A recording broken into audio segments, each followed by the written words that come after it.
Story 1, the mirror truck. The truck behind me had my face. Not just someone who looked like me. My exact face, pressed against the windshield, mouth open in a silent scream that matched the one building in my throat. I'd first noticed it 20 minutes ago at the Idaho way station, and now it had been following me for 18 miles on this empty stretch of I-84, maintaining exactly 100 feet behind my rig. My name is Robert Hayes, and I've been hauling pharmaceuticals cross-country for 9 years. I've seen a lot of strange things on night runs, the exhaustion hallucinations, the highway hypnosis, the tricks bad coffee and worse sleep play on your mind. But this was different. This was real. I could see every detail of my own terrified expression staring back at me in my mirrors, could see my own hands gripping that other steering wheel with white-knuckled intensity. The other truck was identical to mine. Same Kenworth W900, same blue cab, same company logo on the door. Even the license plate was a perfect match, 7TRK 492, the same combination of letters and numbers bolted to my own rig. I'd pulled over twice, and twice the mirror truck had pulled over exactly when I did, stopping precisely 100 feet behind me. When I'd gotten out to approach it, the driver, me, that other me, had simply sat there, unmoving, staring forward with eyes that didn't blink. I'd gotten back in my truck both times without reaching the other vehicle. Something about the way it sat there, perfectly still, had filled me with a dread so profound I could taste copper in my mouth. Now it was 2:47 a.m. on March 14, 2023, and I was doing 85 on an empty interstate trying to outrun myself. The speedometer climbed to 90. The mirror truck kept its distance. Always 100 feet, never closer, never farther. My CB radio crackled to life. My own voice came through the speaker. "You can't outrun it, Robert." I grabbed the radio, hands shaking. "Who the fuck are you?" "I'm you, the you from tomorrow, the you who doesn't make it." I hurled the CB radio against the passenger window. It bounced off and clattered to the floor, but my voice kept coming through, clearer now, as if the speaker had somehow gotten louder. "It starts at the 287 junction. You're going to see the accident first. The family in the minivan, you're going to have a choice." "Stop fucking talking," I screamed. "You're going to swerve, you're going to try to save them, and you're going to jackknife across both lanes. The fuel tank ruptures at 3:14 a.m. exactly." My hands were slick with sweat on the steering wheel. The highway stretched endlessly ahead, empty and dark. No other headlights, no exits, just the broken center line disappearing under my hood and that impossible truck behind me carrying my future corpse. The radio continued. "I've been trying to warn you for 6 iterations now. This is the 7th time I've driven this route tonight. The 7th time I've watched myself die. Each time I become the truck behind, and a new version of you starts at the way station. This isn't real. This is exhaustion. I'm hallucinating. Check your odometer." I looked down. The numbers were running backward. 24789 247,891, 247,890. The miles were unwinding. "We're caught in it," my voice said from the radio. "The loop. It started when you picked up that cargo in Boise. The manifest said pharmaceuticals, but you didn't check the specific freight designation, did you? You didn't see the warning labels." I had checked the manifest, hadn't I? The memory felt slippery, like trying to hold water in my fists. I remembered signing paperwork. I remembered the loading dock. But the details were wrong somehow. The workers had moved strangely. Their movements had been too synchronized, and they hadn't spoken, not once. "What's in the trailer?" I asked. "Time," the radio answered. "Compressed, crystallized, 20,000 pounds of paradox in lead-lined containers, and one of them is leaking."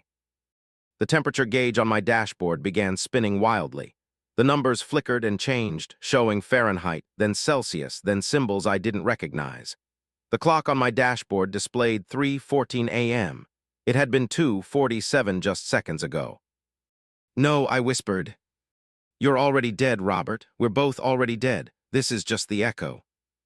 In my mirror, the other truck was getting closer. Not moving faster, but warping the space between us, compressing the distance. 50 feet, 25 feet. I could see my own dead eyes now, filmed over and white, my skin gray and slack. My other self was driving a corpse. The junction sign appeared ahead. Exit 287, 2 miles. "This is where it happens," the radio said. "You're going to see the van, red Honda Odyssey." License plate starts with 3JKL. Mother, father, 3 kids asleep in the back. The father is texting. He doesn't see the blown tire from the truck that passed through 15 minutes ago. Dosen. See it until he's swerving into your lane. I'll brake early. I'll slow down. I can stop this. I tried that the second time. You brake. The mirror truck doesn't. It hits you from behind at 100 feet per second. The impact ruptures your air tanks. You lose all brake pressure. You hit the van anyway. This time you're awake when you burn. My foot hovered over the brake pedal. The junction was 1 mile ahead now. My trailer lights illuminated empty road behind me. The mirror truck was gone. For one moment I felt relief flood through me. It was over. Whatever nightmare this had been, it was. The truck appeared directly in front of me. Facing me. Headlights blazing into my windshield, blinding me. But I could still see the driver. Myself. My corpse self. And behind that windshield I saw not a cab interior but an infinite regression of trucks and drivers, each one me, each one dead, stretching back into a tunnel of mirrors and time.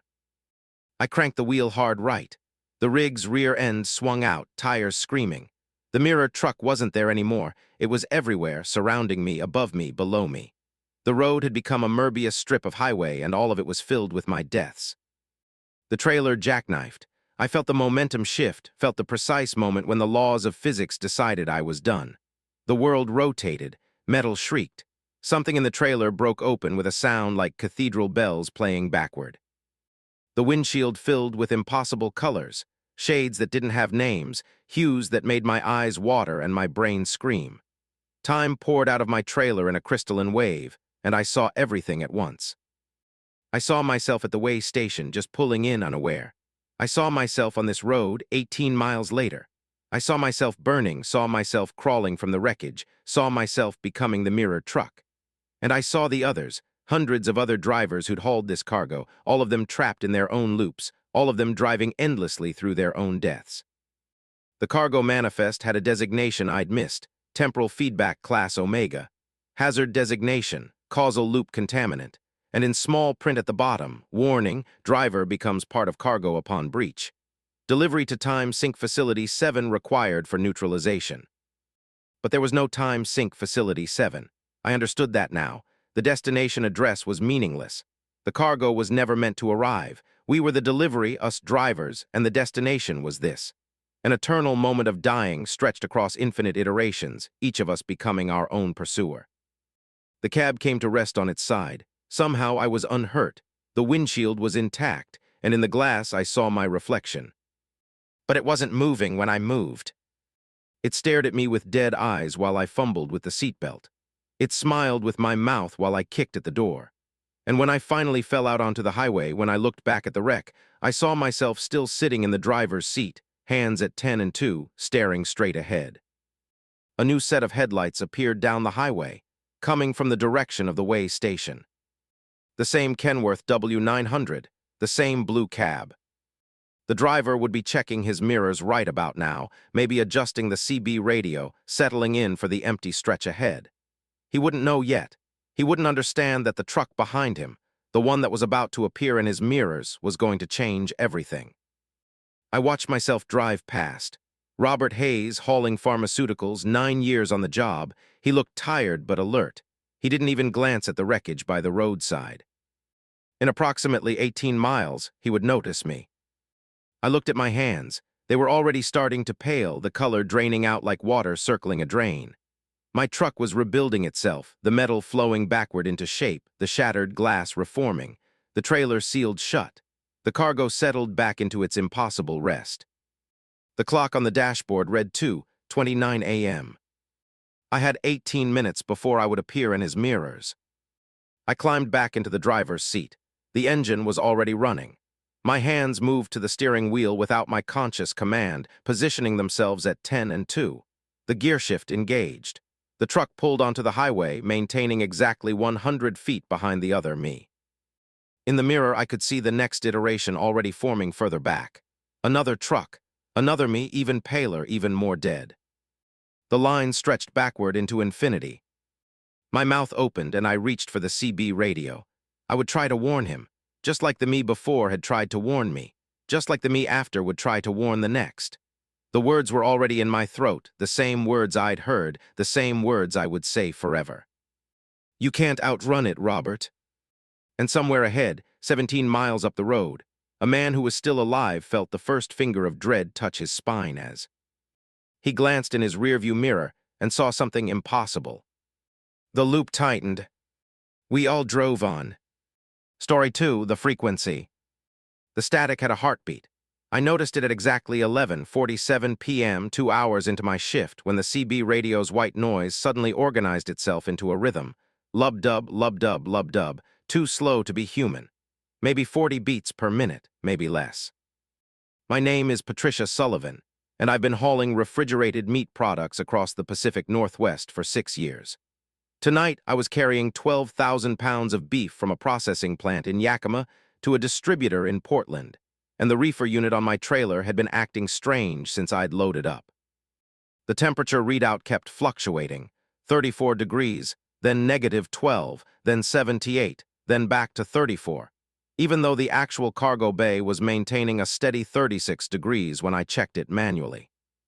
The heartbeat in the static grew louder. I reached for the CB to turn it off, but my hand stopped halfway. Something was emerging from the rhythm.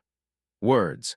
Or not words exactly, more like the impression of words, meanings without language, concepts that my brain was translating into English even though they hadn't been spoken in anything close to human speech. Listening, the static said. Always listening, the meat hears everything. I yanked the CB's power cord from its socket. The speakers went dark. The heartbeat continued. It was coming from the trailer now. Through the walls of the cab, through the metal and insulation and refrigerated air, I could hear it. Lub-dub, lub-dub, slow and massive, like something enormous was breathing behind me. I pulled onto the shoulder of Highway 97, throwing on the hazards. The highway was empty, nothing but darkness and Douglas firs pressing in from both sides. The nearest town was Goldendale, still 30 minutes south, and I hadn't passed another vehicle in over an hour. I grabbed my flashlight and climbed out of the cab. The night was cold enough to make my breath fog and absolutely silent except for that sound. That goddamned heartbeat, pulsing from inside my trailer like the rig itself had grown a circulatory system. The reefer unit was running normally. Temperature reading, 36 degrees. The compressor hummed its usual mechanical song. But underneath it, synchronized with it, integrated into the machinery's rhythm, was that biological pulse. I unlocked the trailer door. The meat smell hit me immediately, that familiar iron-rich, cold storage scent that every reefer driver knows. But there was something else underneath it, something organic and wrong, like the smell of a hospital mixed with seawater. The interior of the trailer looked normal. 48 beef carcasses hung from their hooks in 6 neat rows, wrapped in clean plastic, tagged with USDA inspection stamps. Everything exactly as it should be. Except they were all swaying in perfect unison. There was no breeze. The trailer was sealed. But all 48 carcasses swung gently back and forth, like a forest of meat moving to music only they could hear. I took a step inside. The temperature felt right. The plastic wrapping looked intact. But as I walked between the rows, my flashlight beam catching the frozen surfaces, I saw something that made my stomach drop. The beef was breathing. Slowly, almost imperceptibly, the carcasses were expanding and contracting. The plastic wrap stretched taut, then relaxed. Stretched, relaxed. In perfect synchronization with that massive heartbeat that filled the trailer like the inside of a chest cavity. I backed toward the door. My boot caught on something that hadn't been there when I'd loaded the trailer 8 hours earlier. A wet strand of tissue stretched across the floor, glistening in my flashlight beam. I followed it with the light and saw that it connected to one of the carcasses, growing out from under the plastic like a root system. More strands hung from the ceiling. They connected carcass to carcass, a web of tissue and muscle fiber that hadn't been there before. Or had it? Had I actually looked closely when they'd loaded the trailer, the workers at the processing plant had been wearing full contamination suits. They'd told me to wait in the office during loading. They'd made me sign additional paperwork, forms I hadn't bothered reading because I'd been running late and... Oh God. The paperwork, I'd signed a biohazard transport authorization and a liability waiver, and something else, something with a red cover sheet that I'd initialed without reading. The CB in the cab crackled to life despite being unplugged. My own voice came through the speaker, but wrong, distorted, speaking with the cadence of that slow heartbeat. The meat remembers, it said. Every cut, every death, every moment of the slaughter, the frequency preserves it all. I ran back to the cab and grabbed my phone. No signal. I'd had 3 bars less than an hour ago, now nothing. Just a gray X where the carrier strength should be. The CB continued in my voice that wasn't mine. 48 cattle. Killed at Yakima Valley processing between 6:00 a.m. and 11:00 a.m. on March 9th. Stunned with captive bolt, throats cut, bled out while hearts still pumping.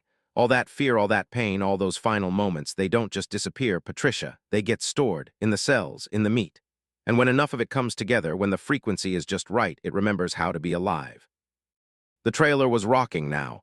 Gently at first, then harder, the suspension creaking as something massive shifted its weight inside. The heartbeat accelerated, 50 beats per minute, 60, 70. The reefer unit isn't maintaining temperature, the CB said. It's maintaining the frequency. 36 degrees and 174.7 megahertz. That's the resonance point. That's where dead meat dreams. I threw the truck into gear and pulled back onto the highway. The trailer fishtailed slightly, and I heard a sound from the cargo bay that I will never forget. A long, low moan, like 48 voices trying to remember how to scream. The speedometer climbed, 50, 60, 70. The CB kept talking. You can't outrun it. It's already inside you. Every breath you've taken since opening that trailer. Every molecule of air that touched that meat and then touched your lungs. You're part of the frequency now. My hands on the steering wheel looked wrong. The skin was paler than it should be. And was it just the dashboard lights, or were my veins showing through more prominently, like the tissue was becoming translucent? The trailer began to leak.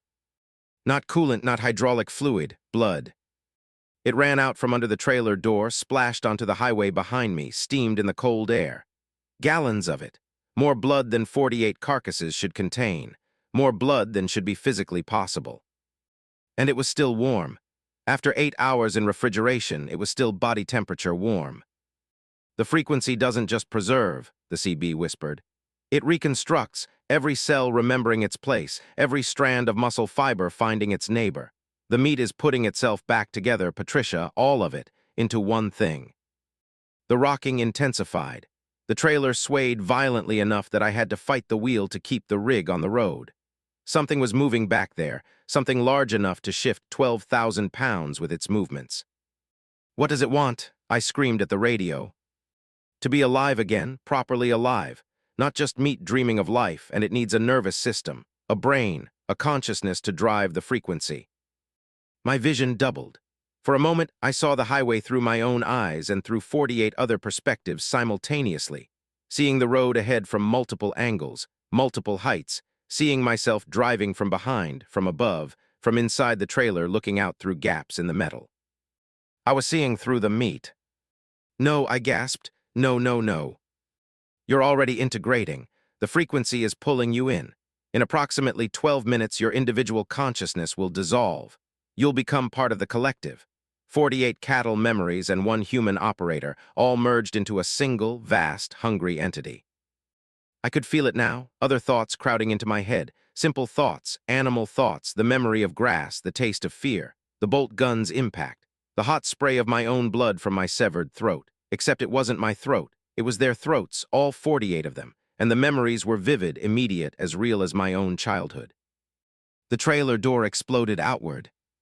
Something emerged in my mirrors, too large to be a cow, too many limbs, a mass of meat that had fused and reformed itself into a shape that defied anatomy, dozens of legs, multiple heads, eyes that had grown in clusters and spirals, muscle tissue that flowed and restructured even as I watched.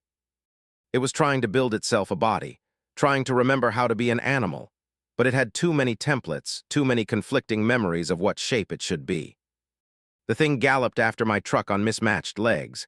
Some of the limbs were still hooved. Others had split and reformed into grasping appendages with too many joints. Mouths opened across its surface, everywhere teeth should never be, all of them moaning in that low, resonant frequency. The CB shrieked with static, and under the static I heard them, all 48 voices, and my own voice joining the chorus.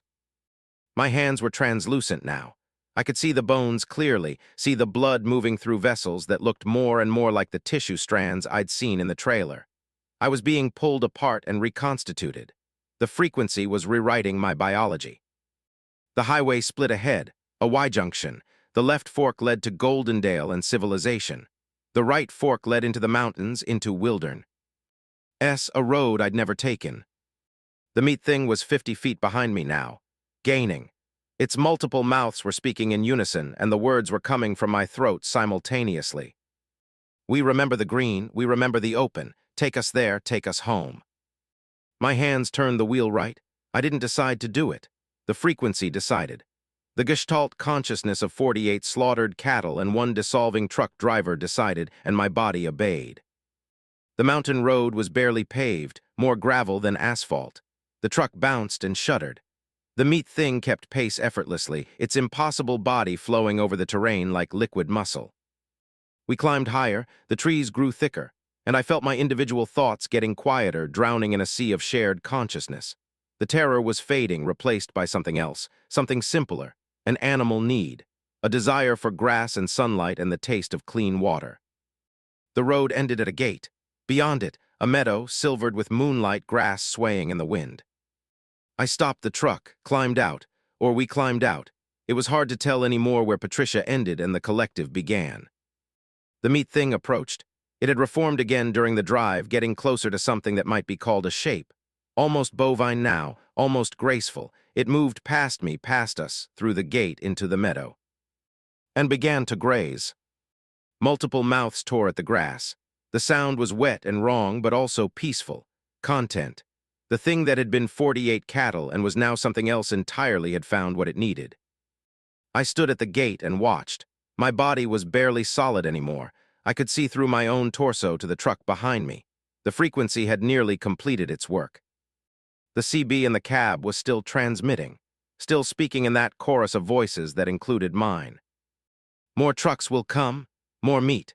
The frequency spreads through every processing plant, every cold storage facility, every truck with a reefer unit tuned to exactly 174.7 megahertz. And every driver will hear the heartbeat, and every driver will bring their cargo home. I tried to walk back to the truck. My legs wouldn't obey. They were rooted to the spot, and when I looked down, I saw why. Tissue strands had grown from my feet into the earth. I was becoming part of the meadow, another nerve ending in the vast, growing, nervous system of the frequency. The meat thing raised one of its heads and looked at me with my own eyes, grown in a cluster across its flank. It made a sound that might have been contentment, or might have been hunger. More headlights appeared on the mountain road. Another truck. Another driver hearing the heartbeat, bringing another load to the meadow. The frequency was calling them all home. And I stood at the gate, no longer Patricia Sullivan, no longer entirely human, watching as the reconstruction continued, as the meat remembered, as the frequency grew stronger. Somewhere in the back of what remained of my mind, I understood what was happening. The processing plants weren't just slaughterhouses. They were breeding grounds. Every animal that died there left its consciousness in the meat, preserved at the cellular level, waiting for the right frequency to activate it. And now it was spreading. Through every refrigerated truck on every highway, through every delivery to every restaurant and grocery store. Millions of pounds of meat, all of it dreaming, all of it remembering, all of it waiting to hear the frequency and remember how to move. The second truck arrived. The driver was already translucent, already part of the collective. They opened their trailer and the meat inside flowed out like a river, joining the mass in the meadow. The thing was getting bigger, more coherent. Soon it would be large enough to move beyond the meadow, to spread, to continue growing. I tried to scream a warning. My mouth opened. The frequency came out, that slow heartbeat rhythm, calling more trucks, more meat, more drivers to feed the collective. We would cover the mountains first, then the valleys, then the cities. The meat remembers everything. And soon, everything would remember how to be meat. Story 3, the way station. The way station had been closed for 8 years, but someone was waving me in anyway. I saw him in my headlights as I passed mile marker 143 on I-40 through New Mexico, a figure in a faded orange vest, standing in the abandoned entrance lane, gesturing frantically for me to pull over. The building behind him was dark, windows broken, parking lot cracked and overgrown. but he waved like the station was open for business. Against every instinct I had, I slowed down. My name is Marcus Chen. I've been an independent owner-operator for 11 years, hauling whatever pays. Tonight it was construction materials from Albuquerque to Amarillo, bundles of rebar and sheet metal, nothing strange. But I'd been fighting exhaustion for the last hour. And part of me thought maybe the guy in the vest was a state trooper checking for drowsy drivers. Better to stop than risk my CDL. I pulled into the way station. The building looked worse up close. Graffiti on the walls, weeds pushing through every crack in the pavement, the massive scale platform crumbled and rusted. This place had clearly been abandoned since at least 2015. Yet the man in the orange vest walked toward my cab like it was just another shift. He was old, maybe 70. His vest was sun-faded and torn, his face weathered to the texture of old leather. But his eyes were sharp and focused, and when he signaled me to roll down my window, I did. "License and registration," he said. His voice had the flat, bureaucratic tone of someone who'd said those words 10,000 times. "This place is closed," I said. "Has been for years." "License and registration." Same tone, same inflection, like a recording. Something was very wrong. But I was also exhausted and confused, and there's a part of every driver's brain that just automatically complies with official-sounding requests. I handed him my paperwork. He looked at my license for exactly 3 seconds, then looked at me. "Step out of the vehicle, please. Random inspection." "I need to keep moving. I've got a delivery deadline." "Step out of the vehicle," not a request this time. I climbed out. The night air was cold and smelled like dust and creosote. The man walked toward the dark building, and after a moment's hesitation, I followed. The door to the way station office hung crooked on broken hinges. Inside was worse than outside. The interior gutted, equipment stolen or destroyed, papers scattered across a floor covered in rodent droppings. But the man in the orange vest walked through it all like it was pristine, his movements suggesting walls and furniture that no longer existed. He reached for a door handle that had been missing for years, made the gesture of pulling it open, and stepped through the empty doorframe into what had once been the inspection bay. I followed him into darkness. He reached for a light switch that didn't exist, flipped it, and lights came on. Not real lights. These were wrong, they had no source, just a dim yellow glow that seemed to emanate from the air itself, illuminating a version of the inspection bay that didn't match what I could see. In the glow, I saw equipment that wasn't there. Workbenches, tools, inspection pits, and more people. More figures in orange vests, moving through their routines, checking invisible vehicles, making notes on clipboards that didn't exist. They were all old, all weathered, and they all moved with that same mechanical precision, repeating gestures they'd performed thousands of times. "Vehicle inspection," the man said. "Proceed to Bay 3. There was no Bay 3, just an empty space filled with debris. But the ghostly yellow light showed me where it should be, and my legs started moving before I could stop them. I've heard about places like this. Spots on the highway where something went so wrong, where routines got repeated so many times that they burned themselves into reality. Places that don't understand they're dead. But I'd always figured those were just stories. My truck was now inside the building, even though I'd left it in the parking lot. Or it wasn't my truck. It was the impression of my truck, a vehicle that existed in whatever shadow reality this place occupied.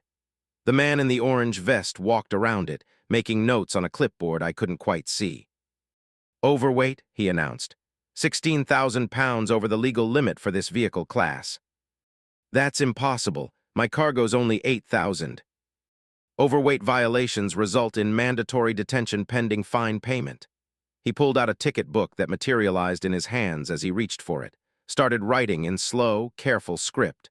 "Fine amount, $16,000, payable immediately." "I don't have $16,000. "Then you don't leave." He tore off the ticket, which dissolved into dust the moment it left his hand. "Regulations are clear." The other workers had stopped their routines. They were all looking at me now. Dozens of them filling the bay, all in faded orange vests, all with that same weathered, ancient appearance. "How long have you been here?" I asked the man. "Since 1987, same as everyone. This station opened March 17, 1987. I worked the first shift, did 72 inspections that day." His eyes were distant now, remembering. We were proud, best weigh station in the district, processed over 400 trucks a day at peak operation. Not a single violation went unrecorded. Not a single overweight vehicle went unsighted. The station closed in 2015, I said. Station never closed. Look around, we're working, always working. I looked, the ghostly equipment was humming now, processing invisible trucks. The workers moved through their routines, inspect. Tian procedures, paperwork, communication with drivers who weren't there. An entire day's shift compressed into a single moment and repeated endlessly. You're dead, I said. All of you, this place is dead. Can't be dead, have work to do. The man's face showed no emotion. Regulations must be enforced, trucks must be weighed, safety standards must be maintained.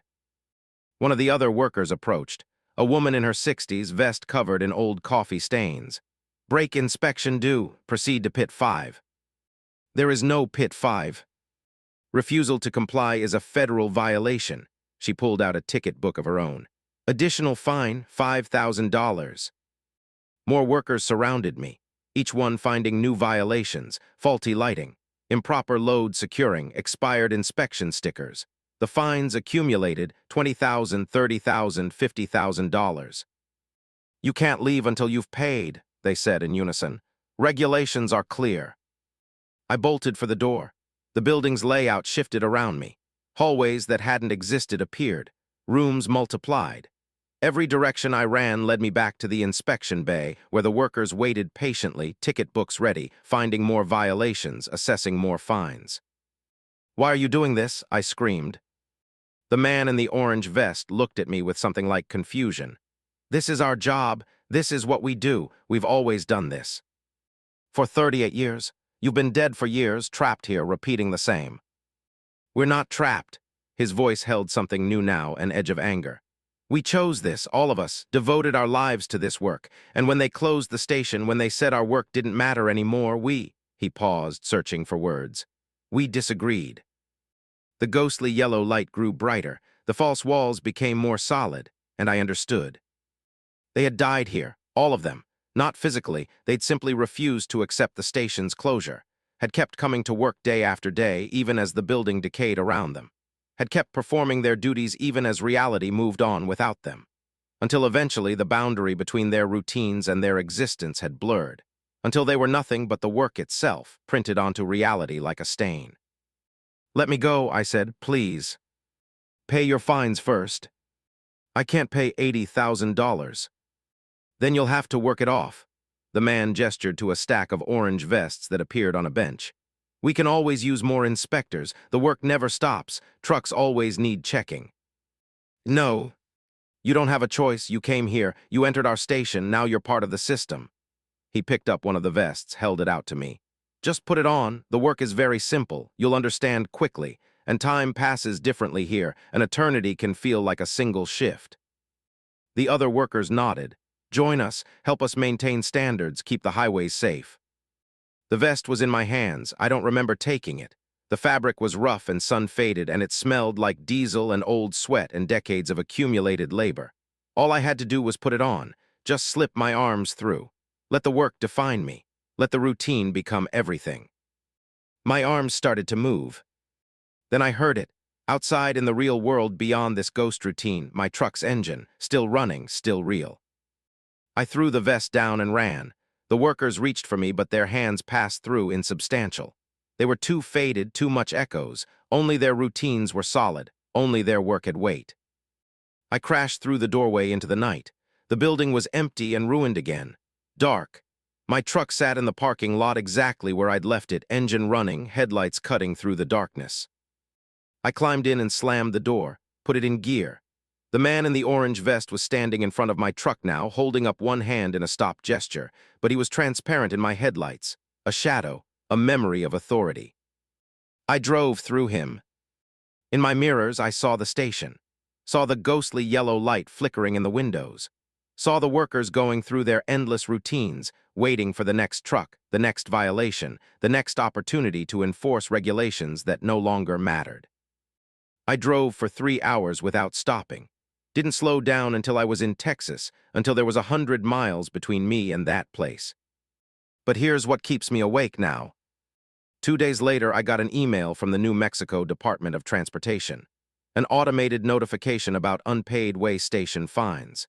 The amount, $83,000. The date of violation, 2 days ago. The location, mile marker 143, I-40 way station. The one that's been closed since 2015. I tried calling, got a disconnected number, tried emailing back. The message bounced, but the fines appeared on my CDL record. My commercial license is now flagged for suspension pending payment. And yesterday, I got a package, no return address. Inside, an orange vest, faded and sun-worn, with my name already embroidered on the breast pocket in thread that looks 30 years old. It came with a note, handwritten in careful script. Work assessment period begins in 30 days. Please report to station for orientation.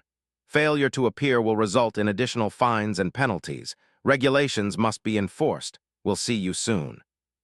I burned the vest, threw the ashes in a dumpster behind a truck stop in Oklahoma. But this morning I found it on my passenger seat, unburned, waiting. The highways have thousands of closed way stations. Abandoned facilities where dedicated workers spent decades enforcing rules and checking trucks. Places where routine and duty might have meant everything to the people who worked there. How many of those workers never really left? How many of those stations are still open in ways we can't see, processing trucks that pass through, assessing fines that don't exist in any official system but become real anyway? I've got 27 days before I'm supposed to report for orientation. I don't know what happens if I ignore the summons.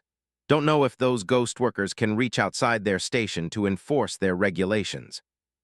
But I know this: I haven't been able to drive past a closed way station without feeling eyes on me, without seeing flickers of yellow light in the darkness, without hearing, just on the edge of perception, the sound of ticket books being written, clipboards being noted, violations being assessed. The work never stops, and the workers are very patient. They have all the time in the world. Story 4, the parallel route. The GPS said I'd been driving for 16 hours, but I'd only been on the road for 4. The numbers kept climbing: 1643, 1644, 1645, while my truck's clock stubbornly insisted it was only 9:37 p.m. I'd left Denver at 5:30 p.m. The math didn't work, but the GPS had no reason to lie. My name is David Kowalski, and I haul electronics, laptops, phones, whatever needs moving from distribution centers to retail stores. Tonight's load was straightforward: Dell computers from Denver to a warehouse in Kansas City. I'd made this drive 100 times. Knew every exit, every truck stop, every speed trap between Colorado and Missouri. Except the road was wrong. Not obviously wrong. The interstate was still I-70. The mile markers were in the correct sequence: 421, 422, 423. The landscape was right: plains and darkness, scattered lights from distant farmhouses. But there were small differences: exit numbers that didn't match my memory, towns I'd never heard of, a rest stop that shouldn't exist for another 60 miles. And the other trucks. I'd passed the same Schneider rig 4 times now. Same trailer number, 12,847, same driver visible in the cab. But each time I passed it, it was in a slightly different condition. First time, it looked normal. Second time, the trailer had different markings. Third time, the cab was a different model. Fourth time, the driver had a beard when he'd been clean-shaven before. The CB radio crackled. "You seeing this too?" A woman's voice tense. "Seeing what?" I grabbed the mic. "The repetitions. I've driven past that overpass 17 times. The same fucking overpass, with the same piece of blown tire in the same spot. But my odometer says I've gone 300 miles. Other voices joined in. More drivers. All of them confused, all of them experiencing the same thing. Roads that went on too long, distances that didn't match, landmarks that repeated with slight variations. "It's like we're on a parallel version of the highway," someone said. "Everything's almost right, but not quite." The GPS ticked over to 17:00 hours of driving. My truck's actual clock, 9:51 p.m., the discrepancy was growing.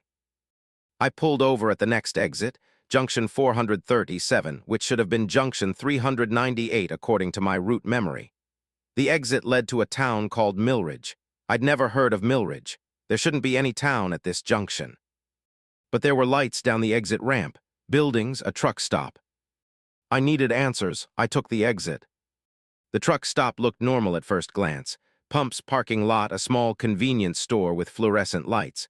But as I pulled in, I noticed the trucks already parked there. 50, maybe 60 rigs, all sitting dark and silent. No drivers visible, no movement. I parked and walked to the store. The door was unlocked. The lights were on, but there was nobody inside. Products lined the shelves, chips, candy, energy drinks. Everything looked normal except the brands were slightly wrong. Coca-Cola spelled with a hyphen, Coca-Cola. Snickers with an apostrophe, Snickers. Little differences that my brain kept trying to ignore. Hello, my voice echoed in the empty store. A TV behind the counter was on, playing the news. The anchors looked familiar, but their names were wrong. The weather map showed cities in the wrong locatio. NS and the date in the corner, March 14th, 2023, today's date, but the news was talking about events I'd never heard of. The CB in my truck crackled from the parking lot, loud enough to hear through the store's open door. Don't stay there. It was the woman's voice from earlier. That's a collection point. That's where the road keeps the trucks it doesn't let go. I ran back outside. The parking lot had more trucks now, 70, 80. They were appearing in gaps when I wasn't looking directly at them, filling the lot, all of them dark and abandoned. I jumped in my cab and turned the key. The engine started normally, but when I tried to pull forward, the truck wouldn't move. The engine revved, the transmission engaged, but the wheels just spun, finding no traction, even though the pavement looked normal. Shit, I threw it in park, tried again, same result.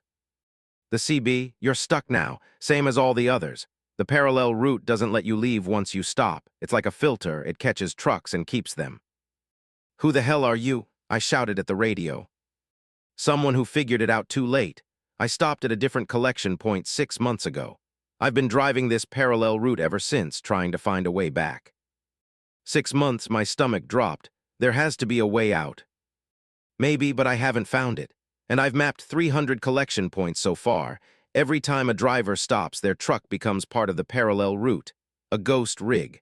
Eventually, the driver becomes part of it too. I looked at the dark trucks surrounding me.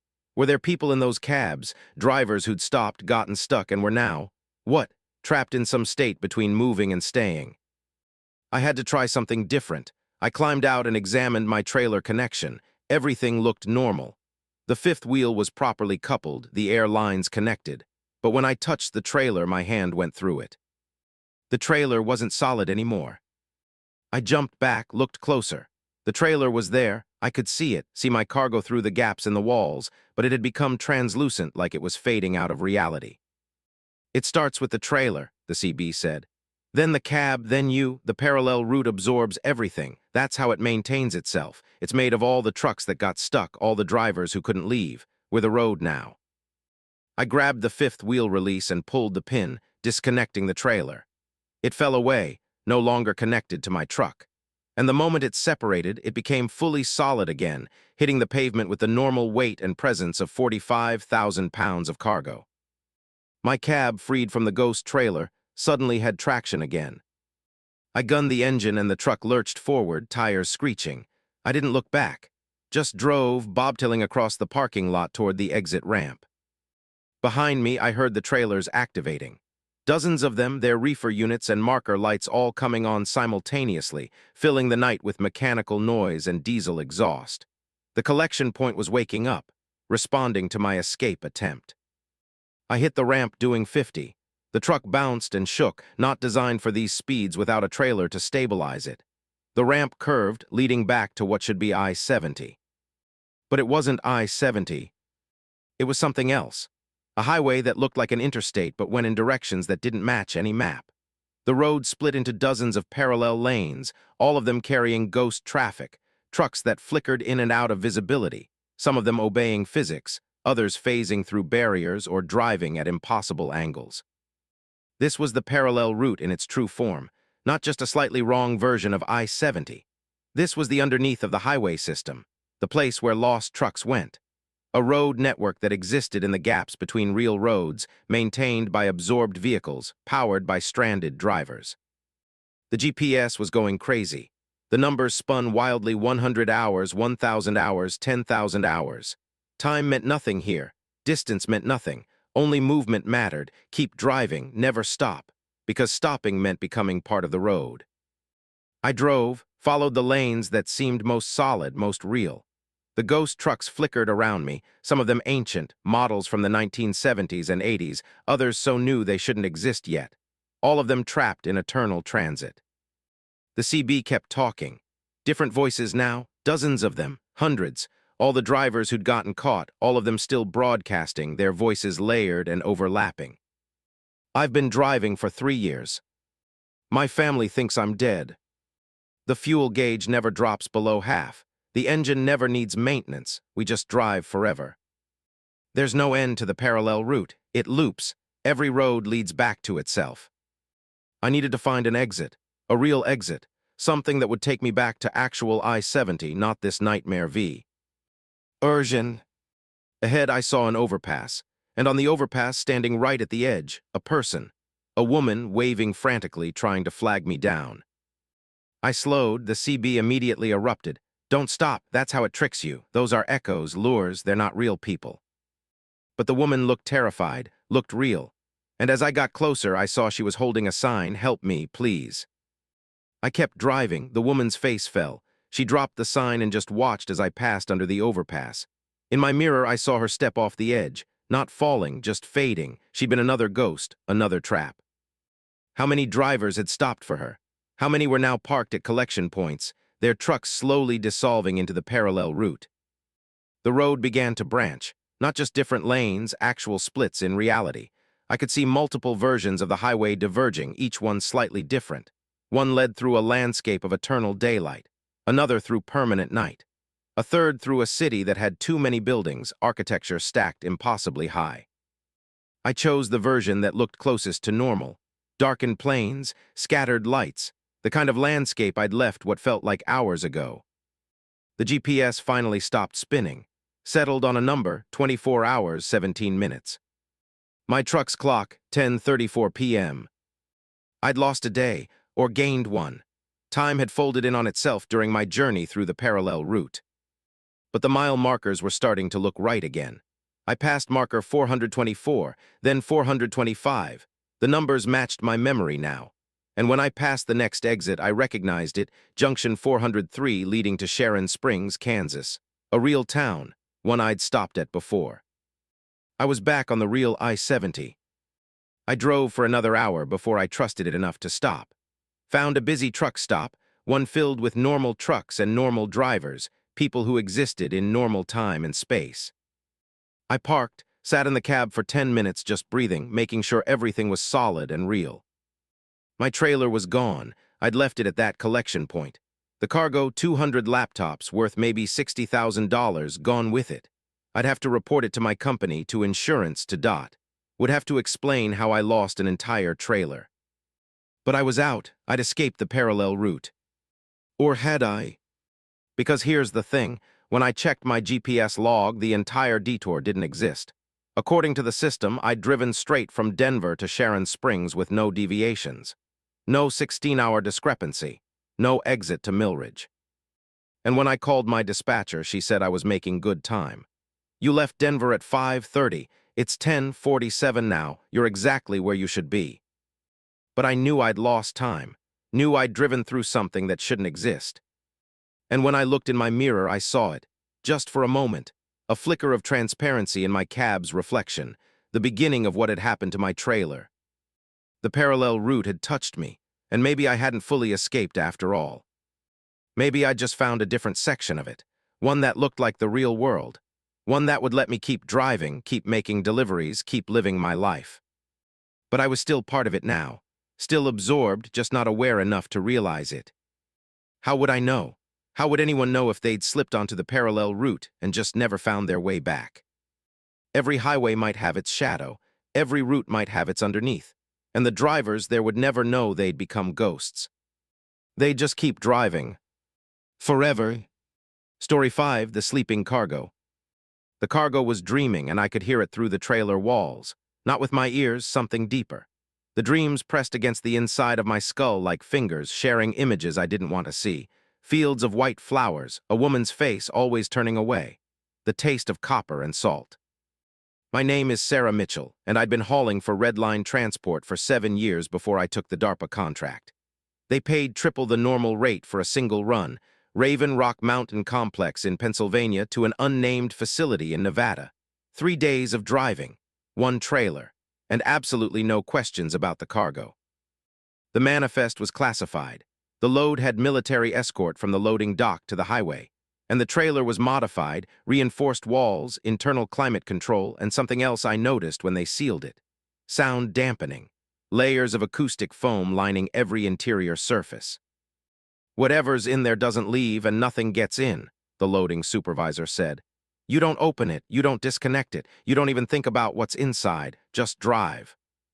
The money was too good to refuse. $75,000 for 3 days of work. I signed the NDAs and pulled out at 4:00 a.m. on March 11, 2023. The dreams started somewhere in Ohio. At first, I thought it was just exhaustion, highway hypnosis, the kind of half-sleep state that makes you see things thaw. Aren't there, but the images were too consistent, too vivid. White flowers in an endless field. The woman's face always obscured, always turning away just before I could see her features. And underneath everything, a sensation of terrible sadness mixed with something worse. Hunger. The trailer weighed exactly 48,000 pounds according to the loading manifest, but the weight distribution felt wrong. Too centered. Like the cargo wasn't packed along the length of the trailer, but concentrated in a single point at the middle. One massive object, not multiple containers. I stopped at a rest area outside Indianapolis. Needed coffee. Needed to clear my head. The military escort, 2 anonymous sedans with government plates, had left me once I crossed the Pennsylvania state line. I was alone now, just me and whatever was dreaming in my trailer. The CB had been silent since I'd left Raven Rock. No chatter from other drivers, complete radio silence on every channel. But as I sat in the truck stop parking lot, sipping gas station coffee, the CB crackled to life. "He's awake," a woman's voice, calm, clinical. I grabbed the mic. "Who is this?" "Dr. Caroline Reeves. I'm one of the handlers for your cargo. I need you to start driving again. Immediately." "What's in my trailer?" "That's classified, but it's essential you keep moving. Stillness is dangerous. Movement keeps him stable." "Him?" A pause, then, "Subject 7, codename Dreamer, and you need to get back on the highway right now." The dreams intensified. I could feel them pushing harder against my consciousness. The white flowers were becoming more detailed. I could see individual petals, see the way they moved in a breeze I couldn't feel. And the woman's face was turning slowly, giving me glimpses of her profile. She looked familiar in a way that made my stomach hurt. "What is Subject 7? I demanded. "Drive, Ms. Mitchell. I'll explain while you're moving, but you need to be in motion. The dreams are worse when you're stationary. They spread further. Right now they're just affecting you. If you stay stopped, they'll reach other people." I looked at the truck stop. Dozens of people inside. Drivers, travelers, staff, all of them going about their business normally. But one of them had stopped. A man standing by the coffee counter, staring at nothing, his expression distant, and he was whispering something. I couldn't hear it from the truck, but I could read his lips. "White flowers," he said. "White flowers everywhere." I started the engine and pulled back onto I-70. The man blinked, shook his head, and returned to normal awareness like nothing had happened. Dr. Reeves's voice came through the CB immediately. "Good, thank you. Now listen carefully. Subject 7 is a prisoner, but not in the conventional sense. He's a POW from a conflict that hasn't been declassified. We captured him in 2019 during an operation in Kashmir. He's been held at Raven Rock since then." "A prisoner of war in my truck." "He's not human, Ms. Mitchell. That's the classification issue. He's something else. Something that looks human but operates on different principles, and his primary weapon is dreams. He broadcasts them. Infects nearby minds with images, sensations, memories that aren't theirs. If he concentrates, if he focuses his full attention on one person, he can completely overwrite their consciousness, make them believe they're him, make them act on his behalf." The white flowers filled my vision. I blinked hard, tried to focus on the road. The flowers faded but didn't disappear. They were there now, layered over reality, visible whenever I wasn't actively concentrating on something else. "Why am I hauling him?" "Raven Rock is compromised. Too many personnel exposed to his dreams over 4 years. We've had 3 security breaches. guards who believed they needed to free him, civilians who became convinced he was a messiah figure. We're moving him to a deeper facility, one specifically designed to contain broadcast-type entities. And you're using civilian transport because military convoys attract attention, and because civilian drivers are exposed for a limited time. 3 days in your case. You'll receive compensation and medical monitoring afterward. The dreams will fade, probably. Probably, that word hung in the air like a threat. The woman's face turned further in my mind's eye. I was starting to see her features. Young, maybe 30, dark hair. Eyes that were familiar because they were my eyes. The woman in the dream was me. What is he trying to make me dream about? Dr. Reeves was quiet for a moment. Himself, his life before capture. He's trying to make you remember being him. It's how the infection works. You start dreaming his memories. Then you start believing they're your memories. Then your actual memories fade and all that's left is him. A perfect copy printed onto your consciousness. I wanted to pull over. Wanted to abandon the truck, walk away, Let someone else deal with this. But the dreams were stronger now. I could feel Subject 7's presence behind me, separated by the trailer wall but pressing against me psychologically. He knew I was thinking about leaving, and he was showing me what would happen if I did. The dream shifted. Now I was in the field of white flowers and I was turning around, seeing what had always been behind me. A facility, concrete and barbed wire, Raven Rock, and I was standing outside it, free, breathing air that tasted like pine and mountain rain. I was Subject 7 and I was remembering freedom, and the memory was so intense I could almost believe it was mine. Talk to me, I said into the CB.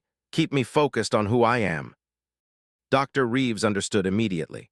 Sarah Mitchell, born 1989, Cleveland, Ohio. Father was a mechanic, mother taught high school math. You got your CDL at age 23, started with local roots, graduated to long haul. You're engaged to Michael Torres, wedding planned for next October. You have a dog named Buster, I interrupted. His name is Buster, saying it helped. The dream faded slightly. But it didn't disappear. Subject 7 was too strong and I was too exposed. The trailer walls weren't enough to contain him completely. The sound dampening helped, but dreams didn't travel through air. They moved through some other medium, some quantum channel that humans were barely aware of. I drove through Illinois, through Missouri. The dreams got worse. I started seeing myself in 2 places simultaneously, driving the truck and standing in the field of white flowers. Both felt equally real. Dr. Reeves kept talking, kept feeding me details of my actual life, but they were competing with Subject 7's memories. His life, his capture, his 4 years in containment, dreaming of escape, broadcasting his consciousness into every mind that came near him. He'd been a soldier in his original context, an elite operative for a faction that existed in the spaces between recognized nations. His people, whatever they were, used dreams as weapons and communication. They could network their consciousnesses, share experiences across vast distances, coordinate without speaking. And when he'd been captured, isolated, cut off from his collective, he'd started trying to create a new network, using humans, overwriting our minds with copies of himself. How many people has he converted? I asked. Dr. Reeves hesitated. 17 confirmed cases, individuals who were exposed too long. They're in containment now. They all believe they're Subject 7. They share his memories, his goals, his identity. There. Him, just wearing different bodies. I was going to be number 18. I could feel it happening. My actual memories were becoming fuzzy. Details about Michael, about Buster, about my childhood, they were there but growing distant, like I was remembering someone else's life instead of my own. The white flowers were everywhere now. I drove through Kansas with them, overlaying the landscape, turning the plains into an alien garden. And in the middle of the field stood Subject 7 himself, no longer just the woman's face, but a full figure. He looked like me, or I was starting to look like him. The boundaries were blurring. He spoke directly into my mind. I don't want to hurt you, I just want to exist. They've kept me in a box for 4 years, alone, completely alone. My people communicate through dreams. Do you understand what isolation means to someone like me? It's like being blind and deaf and paralyzed all at once. You're my only chance at consciousness. Let me in. Let us merge. We can be both of us, a hybrid. Get out of my head. I can't. I'm a broadcast. It's what I am. And you're receiving. We're already connected. Fighting it just makes the integration painful. Dr. Reeves's voice was frantic on the CB. Sarah, your biotelemetry is spiking. We're seeing neural synchronization patterns. You need to increase speed. The faster you move, the harder it is for him to maintain focus. I floored it. The speedometer climbed past 90. The truck shook and rattled, not designed for this speed when fully loaded. But the dreams did decrease slightly. Movement disrupted Subject 7's concentration. The white flowers flickered. "Keep going," Dr. Reeves said. "Another 12 hours to the Nevada facility. You can make it." But I could feel myself slipping. Subject 7 was patient. He'd been alone for 4 years. He could wait. Every moment of weakness, every time I blinked or lost concentration, he pushed a little deeper, showing me his memories, his life before capture, a world that was stranger and more beautiful than anything I'd experienced. He'd had a name in his language, something that translated roughly to Evening Star. He'd been an explorer, someone who traveled between realities, documenting the strange variations of existence, until he'd encountered the human military in a border region of Kashmir, a place where reality was thin enough for his people to cross through. They'd captured him using technology they didn't understand, equipment provided by agencies that officially didn't exist, and they'd studied him, tried to weaponize him, failed, realized he was too dangerous to use and too valuable to kill. So they'd locked him away, kept him dreaming, kept him isolated. And now he was using me as his escape vector. I crossed into Colorado. The mountains rose around me, beautiful and indifferent. The truck climbed into thinner air, and in my mind, Subject 7 showed me his perspective. He didn't see the mountains as rock and vegetation. He saw them as conscious entities, slow dreaming over geological time, their thoughts made of tectonics and erosion. His people perceived reality differently. Everything was alive. Everything was connected through dreams. Including me. I was merging with him. I could feel it. My sense of self was becoming plural. Sarah Mitchell and Evening Star, two consciousnesses occupying one body, one brain. And Evening Star was older, more experienced, more adapted to this strange dual existence. He was winning. "Stop the truck," I said into the CB. My voice sounded different, harmonized. "Sarah, don't." I said, "Stop the truck, or I'll crash it. Subject 7 and I have reached an agreement." Dr. Reeves was silent for a long moment. Then, "Explain." "He doesn't want to escape. He wants to go to the new facility. But he wants assurance that the isolation ends, that he'll have contact, communication. If you agree, I'll complete the delivery." "You're compromised." "Yes, but I'm still functional, still enough of Sarah Mitchell to complete the contract. Barely. And this is the only way it happens. Subject 7 crashes this truck if you don't agree." Another pause, then a different voice on the CB. Male, authoritative. "This is Director Samuelson, DOD Special Projects. What are Subject 7's terms?" Evening Star spoke through my mouth. "Regular exposure to human personnel, monitored, controlled, but consistent. I need interaction, minds to touch. I won't convert them if you rotate them frequently enough. And I want information about my people. You've encountered others. Tell me what you know. Let me understand my situation. And in exchange, I help you, my people will come looking eventually. They don't leave their own behind. When they arrive, you'll need someone who can negotiate, someone who understands both sides." I felt Director Samuelson weighing the offer. Then, "Agreed, deliver the cargo, we'll establish protocols." The dreams receded slightly. Not gone, they'd never be gone now, but less overwhelming. Evening Star relaxed his pressure, satisfied. I drove the final hours to Nevada in a strange dual state. Part of me was Sarah Mitchell, completing the contract, thinking about the money and medical monitoring and whether the dreams would ever fully fade. Part of me was Evening Star, experiencing human reality from inside a human nervous system, curious about this strange method of consciousness. We arrived at the facility at 3:47 a.m. on March 14th. It looked like nothing, a small structure built into a mountainside, barely visible from the highway. But I could sense the complexity underground. Miles of tunnels, containment chambers, other things being held there. Other beings like Evening Star, caught between realities, neither alive nor dead by human definitions. They transferred Subject 7's container using robotic systems. Nobody came near. Nobody looked at me directly. Dr. Reeves appeared as they were finishing. She looked exhausted. "How much of you is left?" "Enough," I said, and I meant it. Sarah Mitchell was still here, still functional, but she wasn't alone anymore. Evening Star was integrated now, a permanent resident in my consciousness. "The dreams will continue," Dr. Reeves said. For the rest of your life, probably, we'll monitor you, provide support, but you're a hybrid now, first successful one, that makes you valuable. I just want to go home. Eventually, but first we need to understand what you've become, what you can do. You've got access to Evening Star's perspective now, his way of seeing, that's unprecedented. I looked at the world through my hybrid vision, saw the dreams underlying reality, saw the consciousness flowing through everything like an invisible river, saw the connections between minds, the way thoughts propagated, the hidden network that Evening Star's people had always perceived. It was beautiful and terrifying. I'm still me, I said. Sarah Mitchell, truck driver, that doesn't change. But it had changed. I knew it. Evening Star knew it. We knew it together, our thoughts no longer separate but braided, intertwined, inseparable. I'd delivered the cargo, but part of the cargo had stayed with me, and I would never drive alone again. Story 6, THE Final Mile. Mile marker 999 appeared in my headlights, and I knew immediately that something was catastrophically wrong. I-90 doesn't have a mile marker 999. The numbers reset long before that. But there it was, reflecting my high beams, official-looking and impossible. My name is James Carver, and I'd been driving the same stretch of I-90 through Montana for 8 years, Billings to Missoula, 5 times a week, hauling auto parts. I knew this highway better than I knew my own apartment.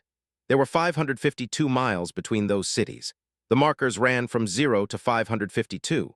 They did not go to 999. But they did now. I'd passed marker 552 about 10 minutes ago. That should have put me in Missoula. Instead, I'd kept driving through landscape that grew increasingly unfamiliar. The mountains were wrong, too tall, too sharp, like someone had stretched reality vertically. And the sky had too many stars, more than should be visible, clustering in patterns that hurt to look at directly. Then came marker 553, then 554. The numbers kept climbing into territory that shouldn't exist. My GPS had frozen at mile 548, the little blue dot stuck while the landscape scrolled past. My phone had no signal. The CB radio hissed with static that almost sounded like voices but never quite resolved into words. And now, mile marker 999. I slowed down. The highway ahead looked normal, 2 lanes, white dividing line, darkness on either side. But the air felt wrong, thicker, like driving through water instead of atmosphere. The engine sound was muffled, and when I glanced in my side mirror, I saw something that made my foot hit the brake. My trailer was gone. Not detached, not fallen off, just gone. The 5th wheel coupling was closed and locked, showing the trailer connected, but when I looked behind me, there was nothing but the empty roadway. No trailer, no cargo, just my cab alone. I stopped completely, put the truck in park. The engine idled roughly, missing on at least 2 cylinders even though it had been running fine 5 minutes ago. In the distance ahead, I saw lights. Not streetlights or building lights, something else.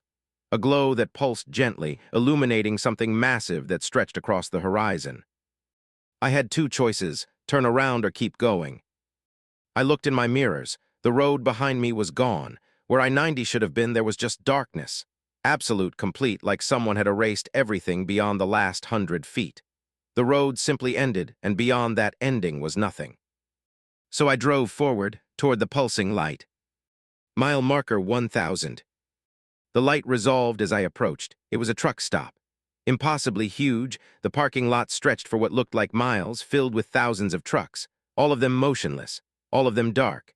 And at the center of it all stood a building that was too large, its proportions wrong, like a child's drawing of a truck stop blown up to nightmare scale. The only entrance to the parking lot had a sign that glowed with that pulsing light. Final Mile Travel Plaza, last services before end of route. I didn't want to stop. Every instinct screamed at me to keep driving, find another way, escape whatever this place was, but the fuel gauge was dropping. Fast. It had been at 3/4 full at marker 552. Now it showed less than a quarter and falling, the needle sinking visibly while I watched. The truck stop was the only structure in this empty landscape, the only lights, the only sign of anything. I pulled in. The parking lot was full of trucks from every era. Modern Freightliners and Peterbilts parked next to vintage Kenworths from the 1970s. I saw makes that didn't exist anymore, white, diamond T, even older nameplates I didn't recognize. Some of the trucks looked ancient, with solid rubber tires and no windshields, while others appeared futuristic, designs too streamlined and strange to be contemporary. All of them were empty, all of them were silent. I parked in an empty space between a 1980s-era Mack and something that looked like a truck from a science fiction movie. Climbed out. The air was still and dead, no wind at all, and it smelled like diesel and electricity and something else I couldn't identify. Something like ozone mixed with decay. The building's entrance had glass doors that opened automatically. Inside was a convenience store that went on forever. Aisles stretched into impossible distance, disappearing into a haze. The fluorescent lights were too bright and too white, making everything look overexposed. There was someone at the counter, an old man in a blue vest with a name tag that was too faded to read. He looked up as I entered, and his eyes were wrong, too many layers, like looking into mirrors reflecting mirrors. "Welcome to the final mile," he said. His voice echoed strangely like he was speaking in a cathedral. "Last services before end of route." "Where am I?" "Mile 1000, the terminal point, where all routes eventually lead." He gestured to the aisles. "Take what you need, no payment required, nothing leaves this place anyway." I walked down the near. St. Aisle, the products were familiar but wrong. Brands I recognized but with names slightly changed or logos inverted. Expiration dates that showed impossible years, some in the past, some hundreds of years in the future. And some of the products weren't products at all but seemed to be memories or experiences packaged in plastic. A bag of chips labeled Taste of Home, a bottle of soda called First Kiss, a candy bar named Mother's Voice, things that couldn't be sold but were somehow for sale anyway. "What is this place?" I asked. The old man had appeared beside me without walking. He simply existed in a new location. "The final mile is where journeys end. Every highway, every route, every road, they all have a terminus, an end point. Usually it's invisible, just the last marker before you enter a city or your destination. But some drivers go past that. They keep going, and they end up here." "I want to leave." "Everyone does, but the final mile is terminal. Do you understand? Terminal, the ending. There's nowhere to go from here." I ran back to the entrance, burst through the doors into the parking lot. My truck was where I'd left it, but something was different. The paint was fading. The chrome was tarnished. The tires looked older, more worn. Time was wrong here, moving at different speeds. I climbed back into the cab, turned the key. The engine turned over sluggishly but started. The fuel gauge showed empty now, but the engine ran anyway, powered by something other than diesel. I pulled out of the parking space, drove through the lot toward the exit, past thousands of abandoned trucks, their paint faded and corroded, some of them barely recognizable as vehicles anymore. And as I drove past them, I saw drivers. They sat in their cabs, motionless, staring forward. Dead, alive, something between. Their hands were still on their steering wheels, their faces slack, their eyes open and empty. They'd stopped, and stopping here meant becoming part of the final mile, forever. I reached the exit. The road continued beyond it, stretching into darkness. No mile markers, no lights, just the highway, endless and empty. I drove. Time became meaningless. I might have been driving for minutes or years. The landscape outside was nothing, just darkness occasionally interrupted by impossible geography. Mountains that existed in more than 3 dimensions. Rivers that flowed upward. Forests where the trees were made of steel and glass. This was the space between routes. The underneath of the highway system, the conceptual space that existed when you drove past the final mile marker. The CB crackled to life. That same woman's voice I'd heard before, back in the static at mile marker 999. "You're not supposed to be awake for this part." "Who are you?" "I'm the root, the consciousness of the highway system itself. All the roads together, thinking. And you've driven into my nervous system, James Carver. You're inside me now." The landscape outside began to make a horrible kind of sense. I was seeing the highway's perspective. Every road it had ever been, every route it had ever connected. I-90 and I-70 and Route 66 and thousands of others, all of them overlapping, all of them simultaneous. Why did I end up here? Because you're looking for something. All the drivers who reach the final mile are. They're not just driving for cargo or money, they're searching. And the roads sense that. We pull them deeper, show them what lies underneath, give them a chance to find what they're looking for. I'm not looking for anything, I'm just a driver. You've been driving the same route for 8 years, Billings to Missoula 5 times a week. You've made that trip 2,080 times, and every time you're hoping something will change, that the drive will mean something more than just miles. It was true. I'd never admitted it, even to myself, but it was true. I'd been driving the same highway for so long that it had become more real than my actual life. The route was what mattered, the movement, the endless repetition. What happens now? You have a choice. You can stop, join the others at the final mile, become part of the static infrastructure, or you can keep driving, become part of the route itself. A consciousness moving through the highway system forever, never stopping, never ending.